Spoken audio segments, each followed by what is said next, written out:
અરે મારો જીવ, આજે તારા લીધે મારો જીવ બચી ગયો. બોલ. કેમ? અરે તું આ જે બધી પૂજા પાઠ ને આટલું બધું કરે ને, તું પ્રાર્થના ને બધું, એ બધું કામ આવી ગયું એના લીધે આજે જે મારો જીવ બચ્યો હે.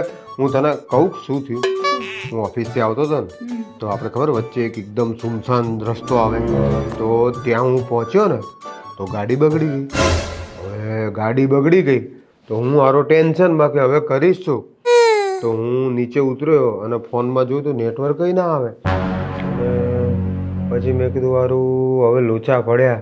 તો આમ ટેન્શનમાં હતો ને તો ત્યાં ઊભો હતો અને અચાનક મારી નજર આમ ઉપર પડી ને તો ઝાડ ઉપર ચૂડેલ. અને હું તો બી ગયો. અને પાછી ચૂડેલ મને કે આવા સુમસાન રસ્તામાં એકલો માણસ મળ્યો છે, હવે તો હું આને ખાઈ જઈશ, હું લોહી પી જઈશ. અને મારી જે ફાટે મારી બહુ ફાટતી હતી. અને મેં આમ મારો આમ ફોન કાઢ્યો અને આમ કર્યો ને તો આપણા બેનો ફોટો હતો. તો એ ફોટો એ જોઈ ગઈ તો કે અરે જીજાજી તમે છો. તો હું બચી ગયો. બોલ, મને જવા દીધો.